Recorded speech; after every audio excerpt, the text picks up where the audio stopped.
Jadi gini, ada 2 poin lagi yang tadi ya. Ini penting sekali. Akhir-akhir ini banyak sekali informasi yang beredar terkait dengan tsunami 20 meter ya kalau nggak salah ya.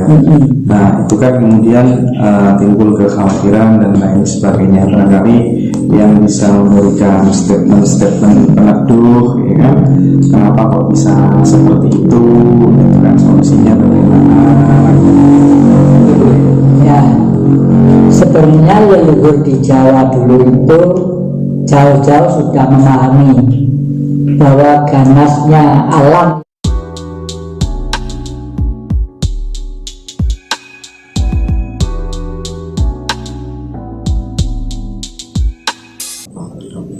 ilmu politik satu kontainer dan kitab suci satu kontainer saya ringkas jadi satu lembar.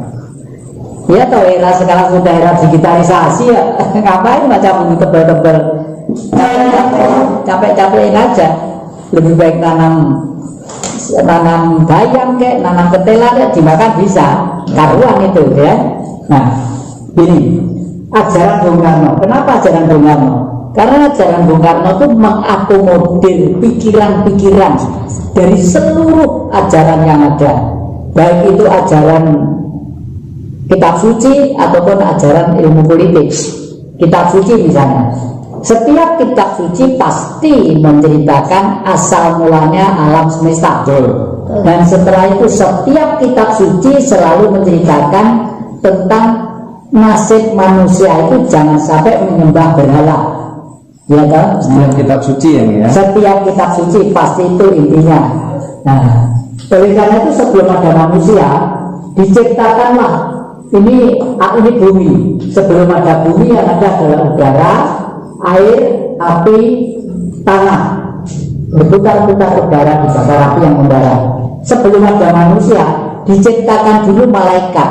Saya pakai istilah maha malaikat karena maha malaikat itu tugasnya ada yang menjaga api, ada yang menjaga air, ada yang menjaga angin, dan lain sebagainya, dan lain sebagainya. Misalnya si Jawa karena betul-betul menganggap bahwa air merupakan satu wujud dari kemurahan yang maha kuasa sendiri, maka dari itu orang Jawa mempunyai kebiasaan sering segagap atau sering ngebom bakar dupa di pantai selatan.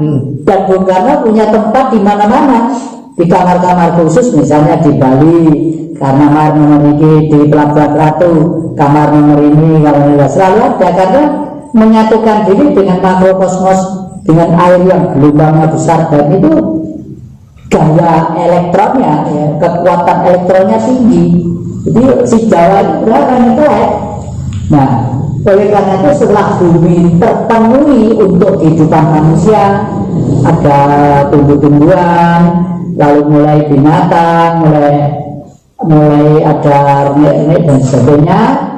Ini dilahirkanlah manusia yang sejati. Saya pakai istilah sejati karena nafsunya, terus ini tanahnya, airnya, apinya, udaranya itu seimbang. Dan yang di tengah itu berarti itu Tuhan. Di tengah-tengah otak kita. Nah, otak kita tuh gas otak itu harus menata ini. Otak ini, saya senang buat rumah yang gini-gini gede. Di rumah saya di Malang gede, macam-macam kayak keraton. Tapi waktu saya membeli semen, waktu saya membeli cat, dikurang atau tidak? Ya, mencuri atau tidak? Itu tidak boleh. Jangan dipikir itu nanti tidak ada dampaknya, tetap ada, karena sebenarnya pada waktu kita berbuat non manusiawi itu dampaknya ada terhimpun di dalam tubuh kita, akhirnya menutup sang jiwa tadi itu. Nah, setelah ada manusia baru ada yang namanya nabi. Nabi itu istilahnya pemimpin. Setiap gerombolan orang pasti dipimpin salah seorang. Misalnya dari kesini siapa ngordinir? Oh, yang ngordinir misalnya masih derajat. Bagaimana loh?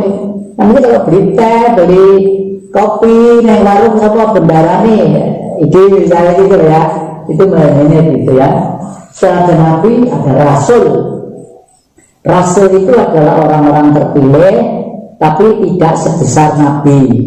Biasanya dalam lingkungan-lingkungan kecil selalu ada Rasul, karena dalam lingkungan kecil pun ada seseorang yang harus menjaga kewibawaan di Karikanan itu. Nah, setelah itu semua dimodernisir oleh Bung Karno. Ilmu ini namanya marhainisme. Marhain itu manusia yang menderita, bukan karena miskin, bukan karena malas, bukan karena bodoh, tapi menderita karena sistem. Asalnya marhainisme. Akhirnya tahun 1927 di Bandung Selatan. Akhirnya pada waktu Indonesia sudah akan menyampaikan kemerdekaannya, Bung Karno itu dimohon untuk bisa pidato. Bung Karno sebelumnya juga datang ke Mendiang Hasyim Asy'ari, ke ini, ke Romo Patuk, segala macam, semuanya tokoh-tokoh lama itu. Bung Karno akhirnya membuat kesimpulan, adalah kita harus mempunyai fundament dasar di negara ini yang tegas, yaitu 5, menjadi Pancasila. Semula marxisme isinya 3, ya, religius, manusiawi, dinamis. Jadi orang Indonesia punya sergap, rajin bekerja, bukan orang malas, ya. Religius, semua yang dikerjakan itu selalu sumarah atau pasrah terhadap Sang Maha Kuasa. Disebut religius. Manusiawi, karena dia bekerja itu untuk menghidupi anaknya, keluarganya, besok masa besarnya, itu kan masuk manusiawi banget, ya, manusiawi banget. Lalu dinamis artinya pantang menyerah, tidak mau istirahat, terus ada yang dikerjakan. Nah, ini akan menimbulkan tata kehidupan yang adil dan beradab. Kalau ikut Tuhan jalannya ini, kalau ikut setan jalannya ini. Kenapa kalau ikut setan jalannya ini? Pada waktu malaikat diciptakan, itu malaikat itu ada yang nakal, ada yang tidak. Kalau yang tidak nakal itu membantu manusia sesuai dengan fungsinya, yang nakal itu akhirnya karena malaikat itu terdiri dari api dan udara aja, tanah dan anunya tidak ada, dan airnya. Jadi makanya tidak bisa dilihat sampai hari ini. Nah, karena malaikat itu sebagian itu ada yang tidak mau sujud ke manusia, akhirnya malaikat itu mempengaruhi manusia-manusia yang semestinya seperti ini menjadi ini. Pengen kekuasaannya itu ekspansi sebesar-besarnya, pengen yang mewah-mewah segala macam, tapi keberanian untuk sucinya sedikit. Ini adalah orang kapitalis, ya.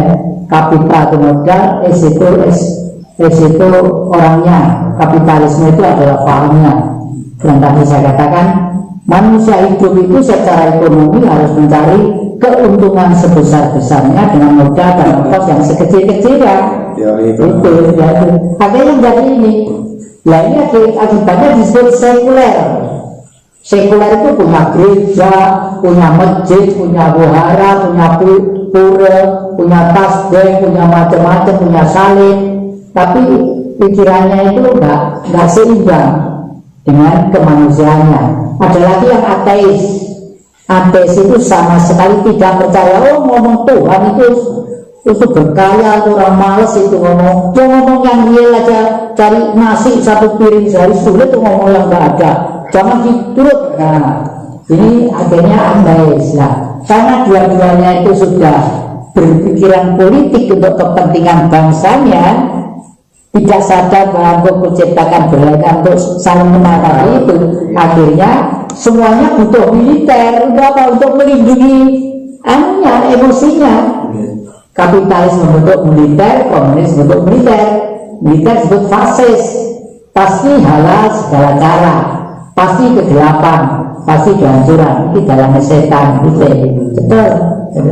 Dan ini meskipun mikro, manusia ini belajar ini gampang. Soalnya dampaknya itu cepat itu loh ya. Dampaknya apa yang di sini itu? Kalau roh kita tidak kembali suci, bersembahyang di matahari, jangan pikir hidupnya nanti itu enak, susah karena justru nanti itu dolanan mereka. oh itu dia dari makan tak tunggu ini dulu pernah batu yang saya tunggu, wes sekarang kamu menjadi anak buah saya, mau tidak mau tiap hari harus nyuci kaki saya, harus nyewoi saya, maaf ini bahasa kasar, becetol itu ya, becetol gitu loh ya. Dan itu ribuan tahun, tersiksanya itu ribuan tahun. Kalau selama manusia mungkin umurnya sekitar 70-80 tahun lah, tapi di alam sana ribuan tahun ini. Nah, itu apa lagi yang jadi gini, ada 2 poin lagi yang tadi ya, ini penting sekali. Akhir-akhir ini banyak sekali informasi yang beredar terkait dengan tsunami 20 meter ya kalau nggak salah ya. Nah itu kan kemudian timbul kekhawatiran dan lain sebagainya. Barangkali yang bisa memberikan statement peneduh, ya kan, kenapa kok bisa seperti itu, itu kan solusinya bagaimana? Ya, sebenarnya leluhur di Jawa dulu itu jauh-jauh sudah memahami bahwa ganasnya alam yang memang sudah dialektikan seperti itu bisa diantisipasi, ya, bisa diantisipasi dengan apa? Dengan membuat tempat-tempat yang disakralkan. Disakralkan itu adalah dipelihara dengan baik, penuh dengan etika dan kesopanan. Misalnya kalau di sini, di situ ada biru, lalu ada lagi waktu gede, tempat peninggalannya Kendedes, dan kalau Kelut pun ada ini, Jawa Tengah ada apa, seluruh Nusantara itu pasti ada. Semacam kayak bunden-bunden gitu ya? Termasuk bunden-bunden. Karena bunden itu kan bekas tempat beliau berada. Iya. Tapi sokmanya beliau masih setia di sana. Nah, sokma itulah yang mampu mendeteksi akan semuanya itu. Jadi kalau karena malaikat itu adalah pita gaib, kita bila perlu mendatangi mereka bisa, ya. Misalnya pada waktu saya pakai istilah saya menggulingkan Orde Baru. Saya hanya dua orang dengan wanita seperti ini, bersegede ini, umur 27 waktu itu, namanya Maharani Suwita, ya. Kenapa? Kalau terlalu banyak melumpuhkan Orde Baru itu pasti gampang ketahuan. Karena lebih kuasa, budenya banyak, mulai pistol sampai meriam kok. Kita ketepil aja nggak punya kok.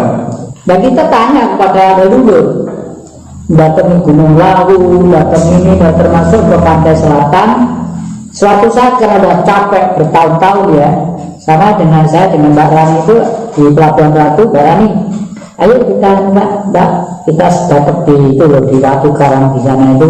Waduh jangan Mbak, sekarang pagi airnya rob, tapi kalau nanti jam sekian airnya gede itu batu itu nggak kelihatan, nggak apa-apa. Kalau memang saya dan Mbak Rani itu bukan lakunya, biar telan samudera kita tidak takut, percuma, memalukan. Saya sudah meninggal anak, meninggal istri, meninggal ini, itu, ya. Terus akhirnya di sana dua air itu datang satu rumah kecilnya, tak dari diri plak gitu, batin itu dimplak, Pak Paus ya bang gitu ya. Di atas satu, di atas saya, kalau gerobak gitu jatuh ke Batu Karang sekian.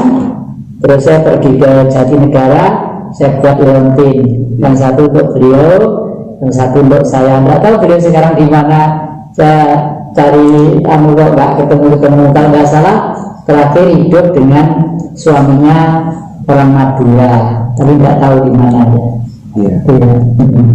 Jadi mati itu kalau diajarkan kepada anak-anak gampang, karena marinisme itu adalah real, gampang diterima oleh otak siapapun. Ya, kalau ada statement yang mengatakan bahwa kemudian nanti bencana itu merupakan ulah Roro gitu, ya sepakat enggak ya? Itu air itu sendiri. Kita sudah cerita lagi, ya sepakat juga. Cuma bahasa Jawa kadang-kadang seperti itu. Dan air itu Kalau nggak salah dia saya kasih cerita, air itu perwujudan Tuhan, perwujudan Tuhan itu air itu. Kalau saya ceritanya di kampung dianggap saya orang senting. Iya, tapi nggak apa-apa, ya kan, nggak apa-apa. Kalau saya sudah melakukan itu, saya apa? Kenapa kok wujudan dari beliau? Nah, buktinya bumi bisa nggak air, tubuh kita 70% air, dan air itu semua yang dapat air mesti hidup. Otak kita 88% air ya? Air.